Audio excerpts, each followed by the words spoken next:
Avant de plonger dans cette histoire incroyable, pensez à vous abonner à la chaîne et à activer la cloche.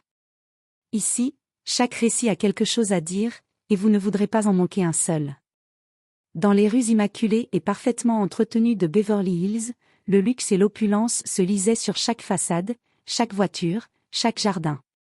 Mais derrière cette beauté artificielle se cachait parfois l'envie, la jalousie, et l'arrogance des âmes qui ne supportent pas de voir autrui réussir. Victoria Hamilton, héritière d'une famille blanche aisée, était l'exemple parfait de cette arrogance. Toujours impeccablement vêtue, bijoux scintillants aux poignets, elle affichait un sourire poli qui ne masquait pas un esprit jaloux et critique. Rien ne l'exaspérait plus que de voir un homme noir marcher dans ce quartier avec une aisance naturelle, comme s'il avait le droit d'y appartenir. Et cet homme, Marcus Jefferson, n'était pas n'importe qui. À 38 ans, il avait bâti son empire immobilier dans la discrétion la plus totale. À première vue, Marcus semblait simplement prospère, élégant et confiant, avec ses voitures noires luisantes et sa maison moderne digne d'un magazine.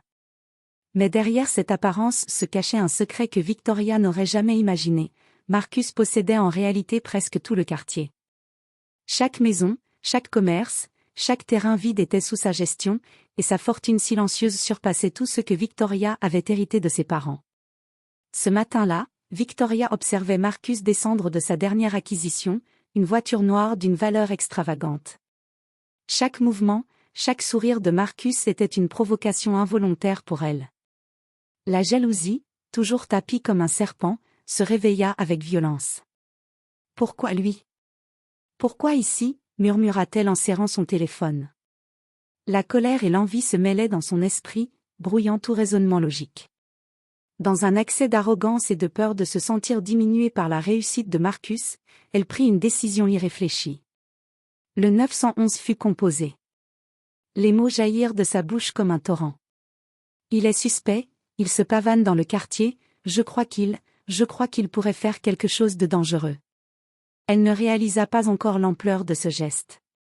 Un simple appel, mais qui allait déclencher une série d'événements humiliants pour elle et révélateurs pour tous, policiers manipulés, pouvoir méconnu de Marcus, et l'effondrement de son arrogance face à la vérité. Pendant ce temps, Marcus, dans sa maison, ignorait totalement la tempête qui s'annonçait.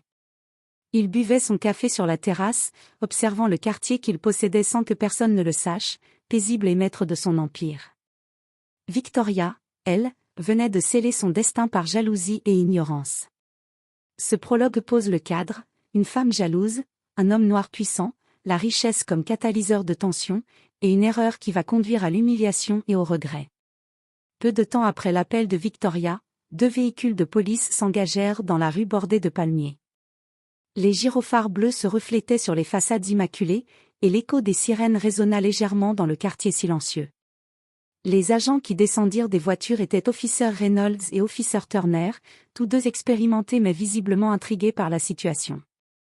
En approchant de la maison de Marcus, ils ne purent s'empêcher de remarquer la perfection presque irréelle des lieux, pelouse parfaitement tondue, portail en fer forgé, voiture noire brillante alignée avec une précision militaire. « Vous êtes sûr de l'adresse ?» demanda Turner, levant un sourcil. Reynolds acquiesça, le visage sérieux. C'est ce que dit l'appel. Plainte pour comportement suspect. On va jeter un coup d'œil. Ils frappèrent à la grande porte en bois sombre. Quelques secondes plus tard, la porte s'ouvrit et Marcus apparut. Grand, élégant, vêtu d'un costume sur mesure qui respirait le luxe sans ostentation, il les accueillit avec un calme déconcertant.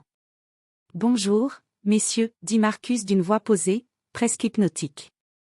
Je suppose que vous êtes ici à cause d'une plainte à mon sujet. » Reynolds sortit son carnet et tenta de garder l'autorité. « Oui, sir. On nous a signalé des activités suspectes. Vous devez nous montrer que tout est en ordre. » Marcus esquissa un sourire presque amusé. « Activités suspectes ? Ah, je vois. Et je suppose que la personne qui m'a dénoncé se croit autorisée à juger sans connaître les faits ? » Turner jeta un regard à Reynolds, visiblement mal à l'aise. Il y avait quelque chose dans l'attitude de Marcus, une assurance tranquille qui mettait les policiers sur la défensive. Ce n'était pas un homme ordinaire. Marcus les invita à entrer. Dès qu'ils franchirent le seuil, l'intérieur de la maison les éblouit. Le salon était vaste, rempli de meubles modernes, de sculptures contemporaines et d'œuvres d'art coûteuses, sans jamais tomber dans le tapac sans grave-l'œil. Chaque détail respirait la maîtrise, le goût et la puissance silencieuse. « Voyez-vous, messieurs, expliqua Marcus en les guidant vers le bureau central, je gère toutes mes affaires avec transparence et professionnalisme. Mais je crois que vous êtes venus ici à cause d'une personne qui se laisse aveugler par la jalousie et la peur plutôt que par la raison. » Reynolds hésita, puis se racla la gorge. « Et, qui serait cette personne ?» Marcus sourit légèrement et désigna l'extérieur. À travers la baie vitrée, on apercevait Victoria, les yeux écarquillés, le téléphone toujours en main, se rendant compte qu'elle avait déclenché un incident hors de son contrôle. « Elle, messieurs, dit Marcus, est celle qui vous a appelé. Et je crois que vous comprendrez bientôt que son accusation était non seulement infondée, mais maladroite, pour rester poli. » Les policiers échangèrent un regard, sentant la tension croître. Ils n'étaient pas préparés à découvrir que Marcus possédait non seulement la maison qu'ils visitaient, mais également la majorité du quartier. Marcus les invita à s'asseoir, avec un calme presque royal, sortit une tablette et commença à leur montrer un plan détaillé de toutes ses propriétés. Chaque parcelle, chaque commerce, chaque maison était sous sa gestion, et il détenait tous les droits légaux. Les policiers restèrent bouche bée. Tout ce qu'ils pensaient savoir sur la situation venait de s'effondrer. Marcus n'était pas seulement un résident prospère, il était le maître du quartier, et Victoria venait de commettre l'irréparable par pure jalousie. À cet instant, une certitude s'imposa à eux, ils étaient manipulés, et Marcus, calme et imposant, détenait désormais le pouvoir absolu dans cette affaire.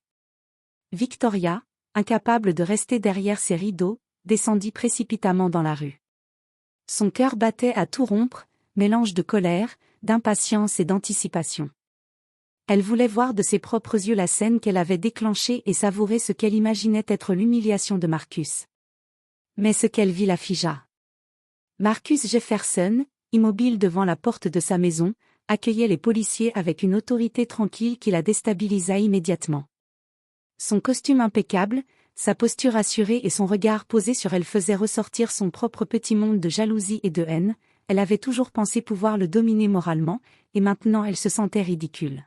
« Bonjour, Victoria, dit Marcus, sa voix douce mais ferme, traversant l'espace qui les séparait. « Ravi de vous voir. Je suppose que vous m'avez dénoncé à la police ?» Victoria sentit son visage s'empourprer.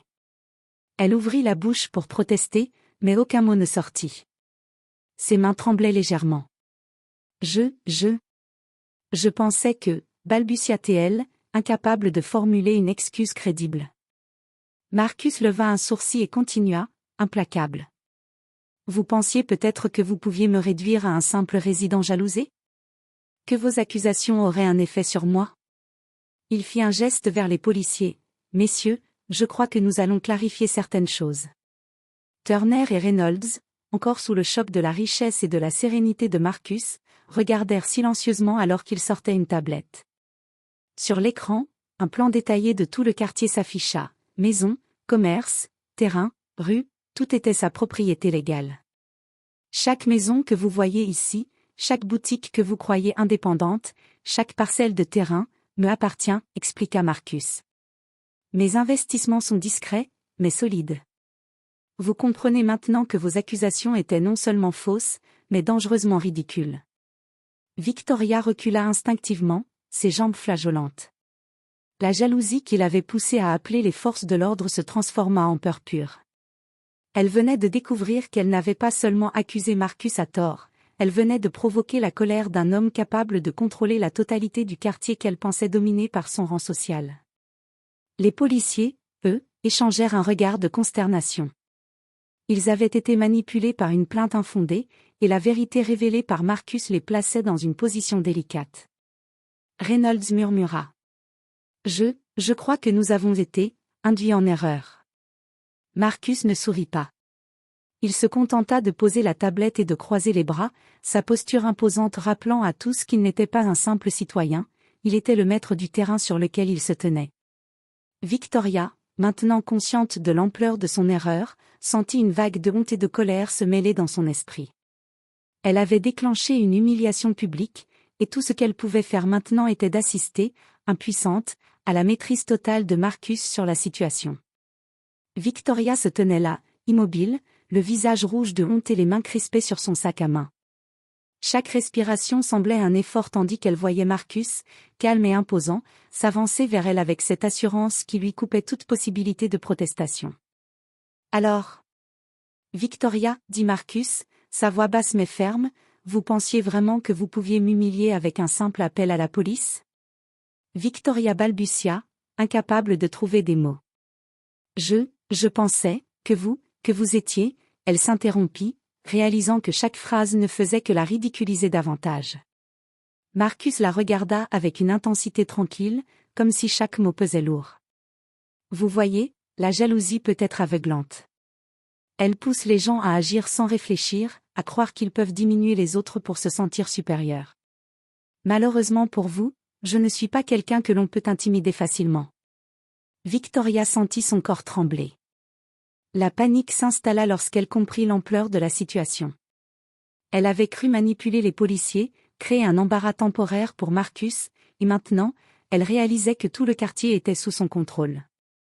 Vous possédez tout le quartier, osa-t-elle demander, sa voix vacillante, trahissant sa peur et sa honte. Chaque propriété, chaque commerce, chaque rue, confirma Marcus calmement. Votre accusation était non seulement fausse, mais elle me rappelle à quel point certaines personnes peuvent se laisser dominer par la jalousie et l'ignorance. Les policiers, témoins silencieux de la scène, se raclèrent la gorge. Reynolds murmura. Je crois qu'on s'est complètement trompé. Marcus hocha la tête. Exactement. Et vous voyez, Victoria, parfois, il ne suffit pas de posséder la vérité ou la loi pour faire respecter le respect. Il faut posséder la maîtrise, la patience, et la dignité. 3 qualités qui semblent vous manquer ce matin. Victoria sentit la chaleur monter à ses joues, une humiliation profonde la submergeant. Les passants qui commençaient à remarquer l'attroupement ne purent s'empêcher de jeter des regards curieux, et elle sut que son erreur ne resterait pas secrète. Tenta-t-elle une dernière réplique, mais Marcus, impassible, leva la main, mettant fin à toute tentative de justification. Votre jalousie a causé un incident inutile. J'espère que vous retiendrez la leçon, le respect ne s'achète pas par la colère, et la richesse ne se détruit pas par la haine. À cet instant, Victoria comprit qu'elle venait de perdre bien plus que son calme, sa fierté venait de s'effondrer, et Marcus, avec sa maîtrise tranquille et sa puissance silencieuse, avait remporté une victoire totale sans un seul effort agressif. Victoria recula instinctivement, ses jambes flageolantes, tandis que Marcus, toujours calme et imposant, observait sa réaction avec une sérénité presque royale. Chaque mot qu'il prononçait était un rappel silencieux de sa propre erreur, et chaque geste un rappel de son pouvoir sur la situation. Les policiers, Reynolds et Turner, avaient fini par comprendre qu'ils avaient été manipulés par une plainte frivole et infondée. Ils échangèrent un regard embarrassé, conscients qu'ils venaient presque de s'opposer à l'homme qui possédait tout le quartier. Marcus s'adressa à Victoria une dernière fois, d'un ton ferme mais mesuré. Victoria, la jalousie peut aveugler même les plus prudents. Vous avez cru que votre position sociale vous donnait le droit de juger et d'humilier. Aujourd'hui, vous voyez ce que cela entraîne. Victoria baissa les yeux, incapable de soutenir son regard. La honte l'engloutissait. Elle comprit que sa colère et son arrogance l'avaient menée à l'humiliation publique. La richesse et le calme de Marcus n'étaient pas des menaces, mais une démonstration de sa puissance silencieuse et de sa maîtrise totale de la situation. Je suis désolée, murmura Victoria, la voix tremblante. Je ne savais pas, je ne pensais pas que... Marcus hocha la tête, presque avec pitié. Le regret est un bon début, mais souvenez-vous, la haine et la jalousie détruisent plus celui qui les nourrit que celui qui en est la cible. Victoria s'éloigna lentement, consciente que tous les regards du quartier étaient tournés vers elle, témoins de sa défaite morale. Les policiers, eux, quittèrent les lieux en silence, humiliés mais soulagés que la situation n'ait pas dégénéré davantage. Marcus, de son côté, retourna tranquillement à sa maison, reprenant son café sur la terrasse, l'œil sur le quartier qu'il possédait et contrôlait sans effort. Il avait transformé une accusation infondée en une démonstration de puissance et de dignité, et Victoria avait appris, à ses dépens, que la jalousie aveugle n'apporte que le regret. Le quartier retrouva son calme apparent, mais l'histoire de cette matinée resta gravée dans la mémoire de tous ceux qui avaient assisté à la scène. Marcus, l'homme noir puissant et discret, avait prouvé que la véritable maîtrise ne réside ni dans la colère, ni dans les plaintes impulsives, mais dans la patience, la sagesse et le contrôle absolu de sa propre vie. Victoria, quant à elle, devait vivre avec l'amertume de son erreur, un rappel constant que la jalousie, l'arrogance et la haine ne mènent qu'à la humiliation.